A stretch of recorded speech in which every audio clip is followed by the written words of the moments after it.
அனைவருக்கும் வணக்கம். உங்கள் எல்லாருக்கும் நான் ஒரு விஷயத்தை ஞாபகப்படுத்தணும்னு நினைக்கிறேன். கடந்த ஒரு 2-3 வருஷமாக விஜய் அவர்கள் அரசியலுக்குள்ளே வந்ததுக்கு பிறகு அரசியலுக்குள்ளே வரப்போகிறார் அப்படின்ற இந்த சிச்சுவேஷன்ஸ்லாம் இருந்த பொழுதெல்லாம் பார்த்தீங்கன்னா, இந்த 10ஆம் வகுப்பு மற்றும் 12ஆம் வகுப்பு பிள்ளைங்களை கூப்பிட்டு யார் யாரெல்லாம் நல்ல மார்க்ஸ் எடுத்திருக்காங்களோ அவங்களையெல்லாம் ஊர்லேருந்து வர வச்சு பஸ்ஸில் வர வச்சு அவங்களுக்கு 5000 ரூபா அவங்களுக்கு தங்க மோதிரம் அது இதுன்னு கொடுக்குற வேலையெல்லாம் பார்த்துக்கிட்டு இருந்தார் இல்லையா? இந்த வருஷம் அதை ஏன் பண்ணவே இல்லை? அப்போது சிஎம் ஆகிறதுக்கு ஒரு விளம்பரம் தேவைப்பட்டுச்சு, ஒரு நாடகம் தேவைப்பட்டுச்சு, அதெல்லாம் பண்ணி முடிச்சாச்சு. இப்போ சிஎம் ஆயாச்சு. அதனால இனிமேல் அதை பற்றி நம்ம ஏன் கவலைப்படணும் இல்லையா? அப்படின்னா எப்படிப்பட்ட கபட நாடகம் ஆடி இருக்காரு இந்த கபடதாரி விஜய் அவர்கள்ன்றதை பார்த்துக்கோங்க. அந்த பரிசு வழங்குற நிகழ்ச்சியில் பார்த்தீங்கன்னா விஜய் அவர்கள் அப்படியே நின்றுக்கிட்டு இருப்பாப்ல.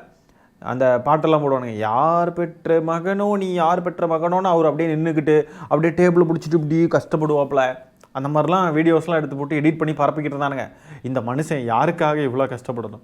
மனுஷன் உங்களுக்காக கோடிகளை விட்டுக்கிட்டு வந்திருக்கார், அவர் எவ்வளோ கஷ்டப்பட்டு இதெல்லாம் பண்ணுறாரு புதுசாக உருட்டினானுங்க. இப்போ எங்கே போனானுங்கன்னு தெரில. தாவேக்கு அனில் குஞ்சுகளா பதில் சொல்லுங்கடா, இந்த வருஷம் ஏன்டா அதை பண்ணலை? 2-3 வருஷமாக அதை பண்ணிக்கிட்டு இருந்தாரு. இப்போ தான் ஆட்சிக்கு வந்தாச்சுல்ல, அதனால் இனிமே என்ன அதெல்லாம் பற்றி நம்ம கவலைப்படக்கூடாது அப்படின்ற மோடுக்கு போயாச்சு. இப்போது ஆதவ் அர்ஜுனா அவர்கள் சமீபத்தில் இந்த படிப்பு பற்றி ஏதோ பேசியிருக்காரு. அது என்ன பேசியிருக்காருன்றதை பாருங்கள்.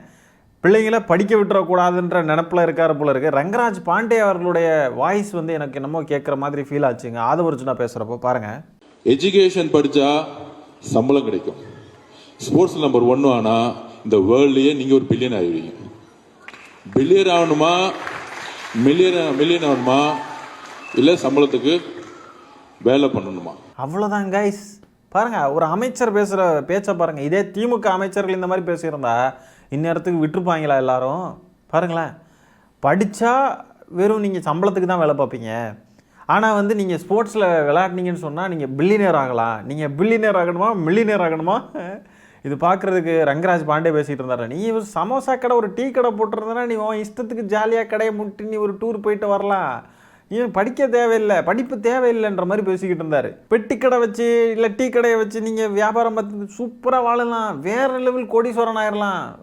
அதெல்லாம் பண்ணுறதை விட்டுட்டு படிக்கிறதெல்லாம் வேஸ்ட்டுன்னு பேசிக்கிட்டு இருந்தார்ல, அந்த மாதிரி தான் இருக்குது பாருங்கள் இது பேசுகிற பார்க்குறதுக்கு. அப்படியே ஆர்எஸ்எஸ் காரங்களை பார்க்குற மாதிரியே இருக்குது இவங்க பேசுகிறது, இவங்க நடந்துக்கிறதெல்லாம் பார்க்குறதுக்கு. என்னப்பா அது மாதிரி என்ன அப்படியே தான் இருக்காங்க, பக்கா ஆர்எஸ்எஸ் காரங்க இவங்க எல்லாம்.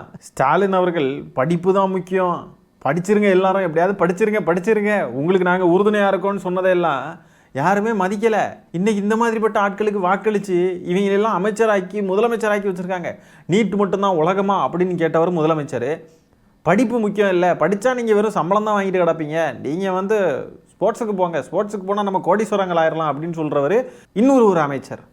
சூப்பர், நல்ல அமைச்சர், நல்ல ஒரு ஆட்சி, நல்ல நிர்வாகம், பிள்ளைங்களெல்லாம் நல்ல வழியில் கூட்டிகிட்டு போகக்கூடிய தலைவர்கள், சூப்பர், நல்ல மாற்றம், சூப்பர். தாவேக்காக வாக்களித்தவங்களே நல்லா செஞ்சிட்டிங்க, சூப்பர்.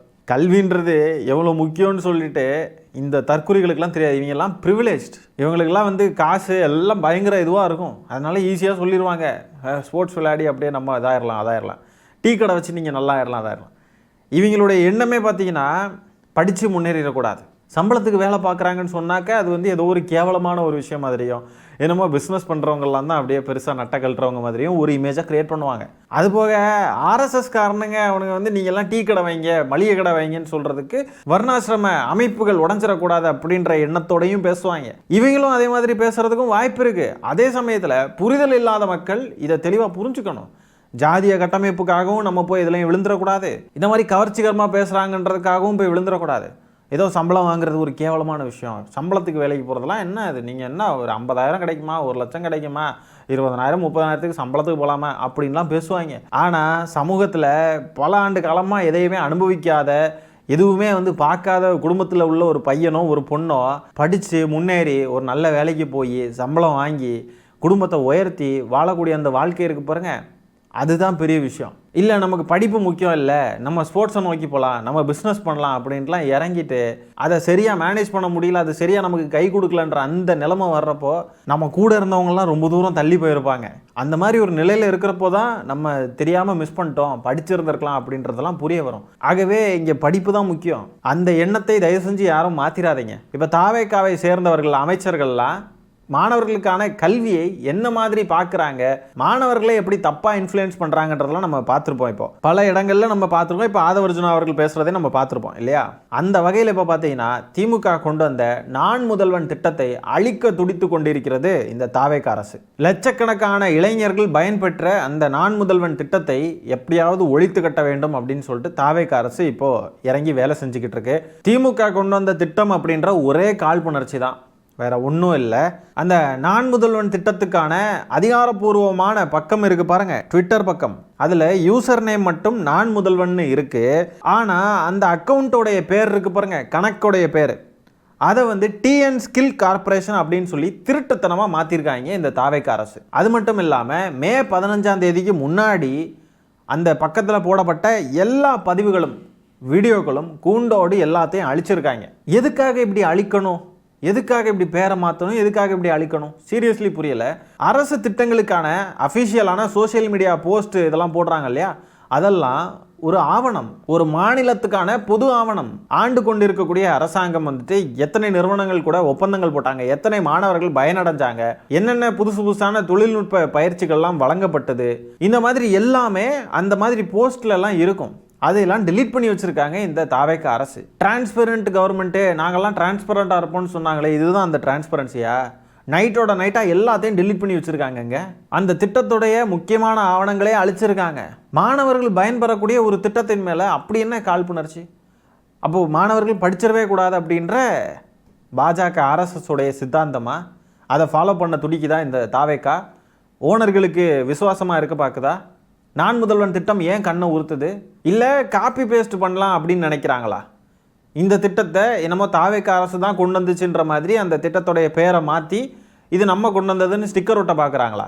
சொந்தமாக திட்டங்கள் கொண்டு வர்றதுக்கும் வக்கில்ல. ஏற்கனவே இருக்கக்கூடிய திட்டங்களையும் ஒன்று இருட்டடிக்க பார்க்குறாங்க, இல்லைனா அழிக்க பார்க்குறாங்க, இல்லைனா அழிக்கிறாங்க. அதில் இருக்கக்கூடிய ஆவணங்கள் எல்லாம் அழிக்கிறாங்க. இப்படி ஒரு கேடுகட்ட அரசாட்டு தான் இந்த சோஃபா மாடல் அரசு விளங்கிக்கிட்டு இருக்கு. மக்களுக்கு தான் எதுவும் செய்யலை, மாணவர்களுக்கான திட்டங்களையும் இப்படி கை வைக்கிது. அதில் வந்து இவங்களுடைய காழ்ப்புணர்ச்சியை காட்டுறாங்கன்றப்போ இது எவ்வளோ கேவலமான அரசாக இந்த அரசு இருக்குன்றதை மக்கள் நீங்கள் புரிஞ்சுக்கோங்க. அந்த திட்டத்துக்கான பேரை மாற்றுறது கூட இவங்களுக்கு ஏதோ காழ்ப்புணர்ச்சி அரசியல்னு நம்ம பார்த்துக்கிட்டா கூட அதில் இருக்கிற போஸ்டெல்லாம் டெலீட் பண்ணுறது எவ்வளோ கேவலமான கீழ்த்தரமான ஒரு விஷயம். யோசிச்சு பாருங்களேன். எதுக்காக அதெல்லாம் டெலீட் பண்ணணும்? அதெல்லாம் இருக்கிறது இவங்களுக்கு ஏன் கண்ணு உறுத்துது? அப்போ திமுக அரசு செய்த சாதனைகள் அப்படின்ற ஒன்று பப்ளிக்கில் யாருமே பார்க்கக்கூடாது, அது கவர்மெண்ட் ரெக்கார்ட்ஸில் இருக்கக்கூடாது அப்படின்னு சொல்லி ஒரு கேவலமான புத்தியோட இந்த தாவேக அரசு செயல்படுது. அப்போ அடுத்ததாக திமுக ஆட்சிக்கு வந்துச்சுன்னு சொன்னால் இவங்க போட்டிருக்கக்கூடிய ட்வீட் எல்லாம் டெலீட் பண்ணால் நல்லா இருக்குமா? என்ன மாதிரியான கேவலமான அரசியல்? அது எல்லாமே ஒரு பப்ளிக்கான ஒரு ஆவணம், அது எல்லாத்தையும் டெலீட் பண்ணுறது என்ன மாதிரியான ஒரு கேவலமான அரசியல் இல்லையா? நம்ம எல்லாரும் நினைக்கிறத விட ரொம்ப ரொம்ப கேவலமான ஒரு ஆட்சியை செய்கிறாங்க இந்த தாவேகா. உண்மையாலுமே தாவேகாவுக்கு வாக்களித்த மக்களே, மாற்றம் சூப்பராக இருக்கா? உங்களுக்கு இதெல்லாம் பிடிக்குமே, இதெல்லாம் சரின்னு தோணுமே உங்களுக்கு? திமுக கொண்டு வந்து நல்ல விஷயங்கள் எதுவுமே உங்களுக்கு வந்து அதெல்லாம் இருக்கக்கூடாதுன்னு தோணுமே? இதையெல்லாம் அழிக்கிறதுனால, இதெல்லாம் செய்கிறதுனால திமுக எதுவுமே செய்யலைன்னு ஆயிட போகிறது இல்லைல்ல. மக்களுக்கு தெரியும். பயனடைஞ்ச மக்கள், நன்றியுள்ள மக்கள், நன்றியுள்ள மக்கள், இந்த வார்த்தையை நம்ம சொல்லணும். அவங்களுக்கு திமுக என்னெல்லாம் செஞ்சிச்சு அப்படின்றதெல்லாம் நினைவு கூர்ந்து நன்றியோடு இருக்க தெரியும். நன்றி விசுவாசத்தோடு இருக்கக்கூடிய மக்கள் இருக்கும் வரை இந்த போஸ்டெல்லாம் அழிக்கிறதுனால எல்லாம் இந்த திட்டத்தை ஒழிச்சிடவும் முடியாது, இந்த திட்டத்தை திமுக கொண்டு வரலன்னு ஆக்கிட முடியாது, திமுக செஞ்ச சாதனைகளை அழிக்கவும் முடியாது. விஜய் அவர்களே டெல்லிக்கு போய் அவர் வாயால் திமுக செஞ்ச சாதனைகளை எல்லாம் சொல்லிட்டு வந்திருக்கார். ஒட்டுமொத்த இந்தியாவிலுமே வேலைக்கு போகக்கூடிய பெண்களின் எண்ணிக்கையில் 42% பெண்கள் தமிழ்நாட்டை சேர்ந்த பெண்கள். பெண்களுக்கான பாதுகாப்பு, வேலைவாய்ப்பு எல்லாத்துலேயுமே தமிழ்நாடு முன்னிலையில் இருக்கு. தமிழ்நாடு தான் இந்தியாவிலே 2வது பெரிய பொருளாதாரம் அது இதுன்னு நிதி ஆயோக் கூட்டத்தில் டெல்லியில் போய் அவர் வாயாலேயே திமுக செய்த அத்தனை சாதனைகளையும் சொல்லிக்கிட்டு தான் வந்திருக்கார். ஆகவே கண்ணாடியை திருப்பினா ஆட்டோ ஓடிரும், சீப்படுத்து மறைச்சு வச்சா கல்யாணம் நின்றுரும் அப்படின்னு நினைக்கிறதெல்லாம் வேண்டாம். இந்த தாவேக அரசு செய்யக்கூடிய அத்தனை அல்பத்தனமான கேவலமான கேடுகட்ட அரசியலையும் கேவலமான செயல்களையும் மக்கள் முன்னாடி அம்பலப்படுத்தி நாங்கள் காட்டுவோம். ஆகவே இந்த காணொலியில் நம்ம பேசியிருக்கிற விஷயங்களை பற்றி நீங்கள் என்ன நினைக்கிறீங்கன்றதை கமெண்ட்ஸில் பதிவு பண்ணுங்கள். இந்த காணொலியை நான் இத்துடன் நிறைவு செய்து கொள்கிறேன். நன்றி, வணக்கம்.